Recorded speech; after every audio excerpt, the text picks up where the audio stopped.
예, 오늘 말씀 보겠습니다. 오늘 말씀은 요한복음 14장 27절 말씀 되겠습니다. 요한복음 14장 27절. 예, 시간이 좀 많이 경과된 가운데 있기 때문에 바로 읽겠습니다. 시작. 평안을 너희에게 끼치노니 곧 나의 평안을 너희에게 주노라. 내가 너희에게 주는 것은 세상이 주는 것 같지 아니함이라. 너희는 마음에 근심도 말고 두려워하지도 말라. 예. 오늘 이 말씀을 가지고 우리 진행할 텐데, 오늘 설교 제목은 평안으로 나아가는 길입니다. 우리 각자 잠깐 또 우리 설교를 위해서 기도하겠습니다. 하나님 아버지, 오늘 또 이 예배 가운데, 오늘 또 이 설교 말씀 가운데 말씀을 전하는 자나 말씀을 받는 모든 분들이 같은 한 성령 안에서 필요한 말씀으로 또 생명의 말씀으로 받을 수 있도록 도와주시옵소서. 주께 참으로 감사하며 예수 이름으로 기도했습니다. 아멘. 예, 평안으로 나아가는 길. 예, 오늘 참 정신없네요. 사실 제가 신앙생활 하면서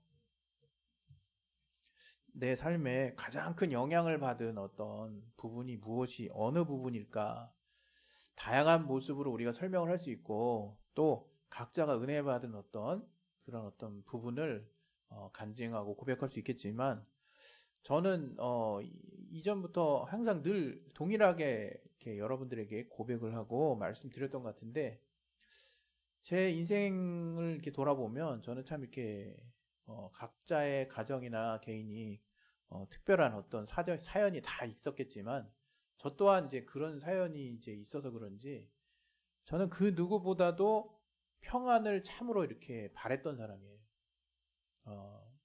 제가 아마 가장 원했던 두 가지 어떤 것을 이렇게 선택해봐라 그러면, 그것이 물건일지 또 그것이 상황일지 어떤 사람일지 또 어떤 선물일지 뭐 사실 아무것도 정해진 게 없잖아요. 근데도 저는 곧바로 떠오르는 게 뭐냐면 자유와 평안이었어요. 자유와 평안. 그만큼 제 삶이 늘 뭔가 좀 속박된 또 어떤 구속된 어떤 환경들이 너무 싫었고, 그 다음에 또 하나는 그로 인해서 뭔가 불안하고 항상 이렇게 뭔가 두렵고 염려되고 계속 뭔가를 이렇게 뭔가 쫓기는 듯한 또 어떤 또 무서운 환경, 그런 것들에 대한 그 심적인 고통이 굉장히 좀 심했었기 때문에 정말 자유롭고 싶었고 무엇보다 평안하고 싶었어요. 그래서 그 평안이 그렇지 않아도 저도 잘 모르고 쓴 개념이었는데도 불구하고 그 평안이 그냥 대충 알아지는 게 있잖아요. 우리가 살면서 아, 평안이 이런 건가 보다. 근데 이게 사전적으로도 따져보면 다툼이나 갈등, 어떤 동요가 전혀 없는 상태를 말한다고 하더라고요. 이 평화라고 하는 게. 성경에는 이 평안과 관련해서 뭐 여러 가지 이제 의미로 쓰이긴 했어요. 제가 여기도 써놨지만 구약에는 뭐 샬롬, 또 신약에는 뭐 헬라어로 에이레네 뭐 이런 단어를 쓰긴 했는데, 이게 사실 이제 뭔가 화목하게 하다라는 의미를 포함하고, 뭔가 좀 갈등이 없고 또 동요됨이 없고 뭔가 불안하고 뭔가 이렇게 두려운 상황들이 없는 굉장히 좀 평온한 상태, 어떤 그런 상태가 지속이 되는 거예요. 사실 이게 뭘 의미하느냐? 이게 바로 사실 행복의 절대 조건이라고 저는 생각하거든요. 왜냐하면 여러분의 마음이 평안하지 않으면 절대 행복하지 않습니다. 우리의 마음이 늘 불안하고 뭔가 항상 다투고 뭔가 이렇게 쪼이고 뭔가 갈등이 있고 뭔가 이렇게 계속 이렇게 염려해야 될 상황이 여러분의 내면에 계속 있다면 여러분은 평안할 수 없어요. 그게 평안한 상태가 아니죠. 그리고 그것이 곧바로 무엇과 연결이 되느냐? 여러분이 기쁠 수 없습니다. 그 기쁨은 또 무엇과 연결이 됩니까? 우리가 궁극적으로 누구든지 아마 여러분에게 누구든지 대놓고 물어보면 그냥 건강한 사고를 가진 사람 대부분이 어떻게 되고 싶으세요? 그럼 행복하고 싶죠? 이런 말 많이 할거예요. 잘 살고 싶습니다. 뭐 행복하고 싶어요. 이런 말 아주 잘하죠. 잘 나오죠. 왜? 그 인간 본성에 사실 그렇게 살고 싶은 거거든요. 행복하게. 근데 그 행복이 뭐냐? 여러 가지로 정의 내릴 수 있겠지만 그 행복의 가장 기반이 되는 상태가 어떤 상태냐? 바로 평안한 상태라는 거예요. 평안한 상태. 그 평안이 기반이 돼서 거기서부터 기쁨이 몰려오기 시작하는 거예요. 기쁨이 쌓이기 시작하고 그 쌓여진 기쁨은 내가 행복하다라는 마음을 가질 수 있게 된다. 이제 이런 거거든요. 근데 이제 오늘 이 본문에 우리가 사실 굉장히 또 우리가 많이 또 접했던 말씀이잖아요. 예수님의 말씀이죠. 너희는 마음에 근심하지 말아라. 그리고 마음에 오늘 하나님이 우리에게 주신 이 말씀 얼마나 우리가 많이 되뇌이고 이렇게 또 봤던 구절입니까? 한번 또 보면 여기 보면 주님께서 뭐라고 얘기하시는 게 굉장히 포인트라고 전 생각하냐면 내가 너희에게 주는 것은 세상이 주는 것 같지 않다. 이렇게 딱 단언해서 말씀하시거든요. 근심하지도 말고 두려워하지도 말라는 거예요. 아마 이제 여러분 이제 우리 어린 친구들부터 시작해서 청소년기 또 이제 우리 대학생이 갓된 친구들로부터 아마 이제 세상을 접하고 여러분이 삶을 조금 더 살아나가면 살아나갈수록 뭘 느끼냐면 생각보다 걱정할 게 점점 많아져요. 신기하죠. 그래서 저는 지금의 이 시기에 있어서 삶을 사는 지혜라고 우리 선배님들이 이야기하시기도 하셨고 이게 그리고 제가 생각할 때도 이 삶을 사는 지혜 중에 하나가 뭐냐면 근심 없이 사는 거예요. 그리고 두려움 없이 사는 거. 그게 꼭 내가 어떤 근심이 없는 환경이 되거나 두려움이 없는 뭐 이렇게 체력이나 뭔가를 이제 갖춰 놓고 이렇게 진행하는 어떤 그런 상황이 될 수도 있지만 또 그렇지 않은 환경임에도 불구하고 뭐랄까요? 우리가 정말로 두려움 없이 근심 없이 살 수 있거든요.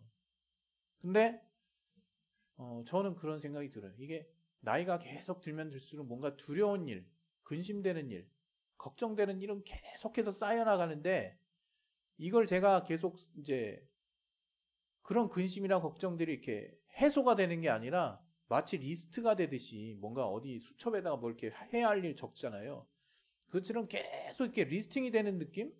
그런 느낌이 어느 날 보니까 들더라고요. 그러니까 걱정할 게 너무 많아진 거예요. 근심할 것도 너무 많아지고. 제가 이제 우리 가족들은 다 알겠지만 제가 이제 낚시를 하고 뭔가 해양 생물이나 이렇게 또는 수중 생물이나 뭐 잠자리나 뭐 곤충이나 이런 것들을 잡는 거를 되게 좋아해요. 이게 지금 현재 진행형이에요, 사실은. 아이들한테 예전에 어디 공원에서 뭐 벌레 잡아주기도 하고 그랬는데 제가 좋아하니까 잡는 거죠. 지금도 좋아해요, 여전히. 그걸 잡아서 뭐 하냐? 잡아서 지금은 뭐 할지 모르겠어요. 지금 별 생각 없죠. 그 당시에는 뭐 잡아서 키우고 뭐 물론 지금도 아마 우리 아내는 알겠지만 뭐 생명체를 잡아가지고 이렇게 본의 아니게 사망하게 만든 일도 있지만 어찌됐건 이제 그런 것들 이렇게 뭔가 이렇게 잡고 하는 걸 되게 좋아하는데 제가 왜 그런 걸 좋아하느냐 생각을 해봤어요. 저 스스로. 왜 그런 걸 좋아할까 내가. 그래서 제가 문득 뭔가 깨달았습니다. 정말로 절대적인 자유와 평온이 있는 그 환경에 내가 들어가는구나. 그걸 제가 알았어요. 그런 행동을 할 때, 내가 뭔가를 잡으면서 뭔가 어떤 일에 집중을 할 때, 특별히 저 같은 경우는 어떤 그런 취미 생활을 과거에 했을 때, 뭔가 내 주변에 걱정거리는 다 사라지고, 오로지 내가 이제 채집해야 할 그런 어떤 생명체와의 어떤 생각에만 집중하게 되면서, 그것이 뭐 잡든 못 잡든 그게 근심될 만한 일도 아니야. 그리고 그것이 뭐 어떤 나를 두렵게 하는 요소도 아니에요. 그야말로 그 제한된 짧은 순간이지만 그런 일을 할 때만큼은 제가 굉장히 행복감을 느끼더라고요. 그래서 아마 그런 취미를 통해서 많은 사람들이 여가를 이렇게 정말 이렇게 선용을 하면서 자신의 어떤 그 뭔가 정말 이렇게 채워지지 않는 것들을 그런 시간들을 통해서 채워가는 것이 아닌가 그런 생각도 잠깐 들더라고요. 어찌됐건 다시 본론으로 들어와서 그렇게 우리가 인생을 살다 보면 우리 이제 학생 때부터도 그렇지만 정말 본의 아니게 리스트가 계속 올라가긴 하는데 그게 지워지지는 않는 삶을 사시는 분들이 은근 꽤 된다는 거예요. 특별히 기질의 영향도 저는 이제 무시할 수 없다고 생각은 합니다. 그러나 그렇다 손 치더라도 겉으로 드러내지만 않을 뿐이지 실제로 근심을 똑같이 하는 인간이라면 누구나 어떤 그런 상황에 우리가 이렇게 노출될 수밖에 없거든요. 그래서 이게 정말 그냥 우리의 삶이라는 건가? 그러면 이게 나이가 들면 들수록 걱정거리만 더 늘어나고 이걸 해소할 수 있는 뭔가 실질적으로 해결되기 전까지는 그 리스트에서 지워지지 않는 그런 뭔가 큰 무게감을 가지고 계속 살아야 되는 건가? 라는 생각을 하게 됐을 때 어떻게 보면 인생이 두렵다는 생각이 들 수도 있어요. 물론 저와 같이 생각하지 않는 분들도 많이 있습니다. 그런데 만약 이제 여러분이 어떤 인생의 어떤 무게감을 느끼기 시작하면서 그 무게감이 점점점 무거워지고 그것이 여러분의 평안을 깨고 근심과 두려움이 점점 많아지므로 여러분이 이제 행복감이 점점 사라져 갈 때 한번 기억을 하셨으면 좋겠어요. 과연 내가 뭐 때문에 이 행복감이 계속 사라져 가고 있는가? 이 성경을 제가 굳이 이렇게 들이대기 전에도 여러분에게 소개하기 전에도 우리는 그러한 인생의 지혜가 사실 있어야 될 거라는 생각이에요. 어떤 거냐면 우리는 때로는 정말 더 좋은, 더 중요한 가치를 누리고 있는 것에 대해서는 별 생각을 안 하는 것 같아요. 예를 들어서 이제 저 자신을 보더라도 이전보다 분명히 나아진 많은 것들이 있거든요.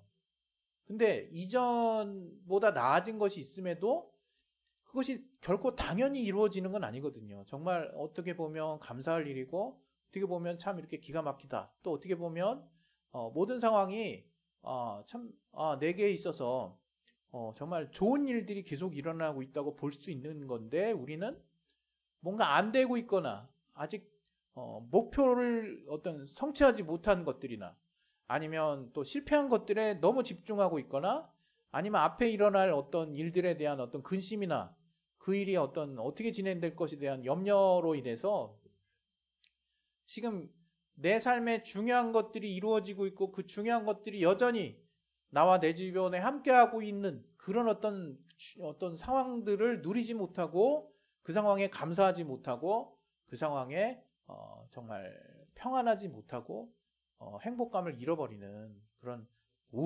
어리석음을 범하는 그 경우들이 이제 종종 있을 거라는 거예요.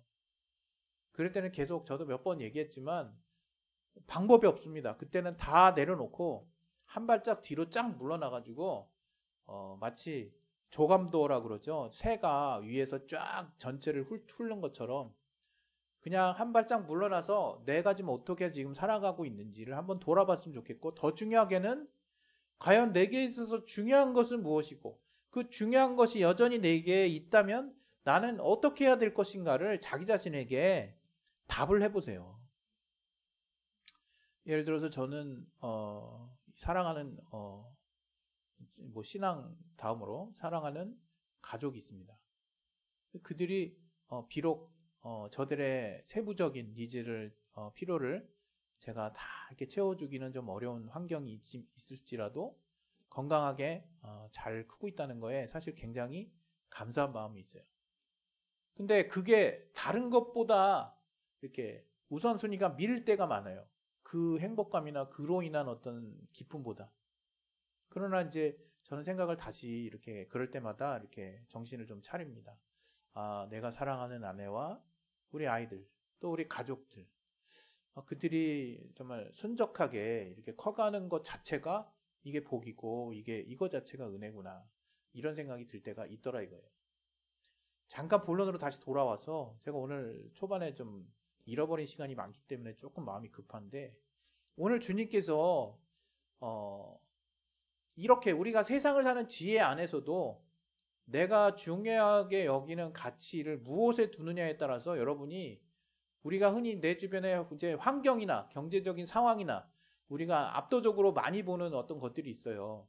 그것들에 의해서 나의 평안이 깨지고 행복감이 사라져 간다면 정말로 그것 때문에 깨져가고 있는 건지 저는 이런 말을 하면서도 여러분 모두에게 또 커가는 우리 청소년기인 학생들에게 공부 열심히 하라고 말하고 싶고 자신의 어떤 인생에 분명한 어떤 뚜렷한 어떤 사회적 어떤 구성원으로서의 역할을 다할 수 있도록 노력하라고 말하고 싶어요. 그건 너무 기본이라. 근데 설령 그게 남들보다 천천히 진행된다 할지라도, 또 그것이 약간 내가 생각한 대로 진행되지 않는다 할지라도, 우리는 그것으로 인해서 빼앗기는 에너지보다 지금 현재 내가 유지하고 있고 내가 소중하게 정말 둘 수밖에 없는 가치가 여전히 나와 내 주변에 함께 있다라는 것에 여러분이 이렇게 가치를 두셨으면 하는 거죠.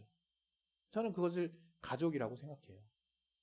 그리고 더 나아가서 이제 우리가 예수를 믿는 그리스도인이라면 하나님은 이제 그러한 우리들에게 세상에서 줄 수 없는 절대적인 평안의 것들을, 평안의 요소들을 우리에게 하나씩 둘씩 주시기 시작했어요. 그 결정체는 예수 그리스도지만 주님이 하신 그 말씀 안에 우리가 이제 철저하게 순종하고 그 말씀에 깊이 들어가기 시작한다면 여러분은, 저와 여러분은 세상이 빼앗을 수 없는 평안의 문에, 평안으로 나아가는 길에 들어가게 될 거라는 거예요. 앞서도 말씀드린 바와 같이 그렇게 해서 여러분이 얻게 되는 평안은 무엇이, 어떤 작용이 수반되느냐? 예, 그렇게 다져진 평안 때문에 우리는 기쁨이 찾아올 거예요. 분란이 없고 염려가 없고 근심이 없고 뭔가 평온하게 계속되는 그것이 하나님으로 말미암아 보증되고 하나님이 주시는 새로운 가치들로 인해서 내 평안이 절대 깨질 수 없는 상태에 이르게 되면 그렇게 다져진 평안 위에 여러분 기쁨이 하나씩 둘씩 쌓이기 시작한다는 거예요. 그렇게 해서 하나씩 둘씩 쌓이기 시작한 평안은 여러분에게 행복하다라고 하는 행복감을 가져다 줄 것입니다. 오늘 이 시간에 이제 여러분과 이제 같이 나눌 거예요. 이게 핵심이 그거예요. 우리가 세상의 지혜를 통해서도 내가 정말 다른 사람들하고 다 막 항상 비교하면서 살지 마시고 여러분의 길은 여러분 스스로가 개척하는 거 맞죠? 또 여러분은 전 세계 유일한 한 명이에요. 우리 가족 구성원 안에서도 제가 여러분 우리 아내를 통해서 얻게 된 이 5 자녀를 제가 골고루 다양한 관점에서 사랑하고 아끼고 있거든요. 저들이 자기가 하나님 안에서 하나님께 받은 선물을 이게 좀 폭발시켰으면 좋겠다라는 생각만 있는 거예요. 그리고 누가 누구보다 더 낫다 덜하다 절대 없는 거죠. 왜? 다 그 한 개성으로 100%의 존재를 하나님이 지으셨기 때문에. 여러분 스스로가 자기 자신에 대한 만족감이 먼저 좀 많이 올라왔으면 좋겠어요. 어떤 특정한 영역에서 이렇게 잘하도록 세상은 여러분을 코너로 몰고 있지만 여러분 그거에 크게 영향받을 필요 없어요. 그것이 여러분을 좌절하게 만든다면 그 커트라인만 넘기고 여러분이 하시고 싶은 일을 하면 되는 거거든요. 그리고 더 중요한 것은 그러한 여러분에게 평안을 깨는 요소가 무엇이냐? 자꾸 주변과 비교하고 세상에 절대적인 기준이 있는 것처럼 착각하면서 사는 것 때문에 그러는 거예요. 그러나 그것이 아니라 제가 말씀드렸잖아요. 우리 가족이 정말 이렇게 건강하게 또 이렇게 정말 유지되고 있는 지금까지 이 사실 하나만 여러분이 잘 복원하고 그 가치가 얼마나 중요한가만 우선순위를 제대로 자리매김을 하더라도 여러분은 평안할 수 있습니다. 그리고 여러분은 기쁠 수 있어요. 그리고 그 기쁨이 쌓이면 행복감이 찾아옵니다. 그리고 행복하게 되는 거예요. 여러분 이 시간에 이런 세상의 지혜로도 우리는 중요한 가치를 무엇으로 잡느냐에 따라서 우리의 행복의 가치가 달라질 수 있는 것처럼 이제 주님께서 절대적인 평안을 우리에게 주시게 되면 그로 말미암아 따라오는 기쁨과 만족 또 행복은 정말 그냥 자연스럽게 얻어질 수 있는 거죠. 또 그 행복은 깨질 수 없는 행복. 왜? 반석과 같은 주님의 말씀 위에 세워진 그 말씀 안에서 성령으로 우리가 깨달아진 가치들이 우리의 삶에 씨앗을 또 내리고 또 열매를 맺게 하기 때문에 그렇게 여러분이 살 수 있는 저와 여러분의 삶이 될 수 있기를 예수 이름으로 축원드립니다. 우리 시간에 잠깐 기도하겠습니다. 하나님 아버지, 평안으로 나아가는 길 하나님이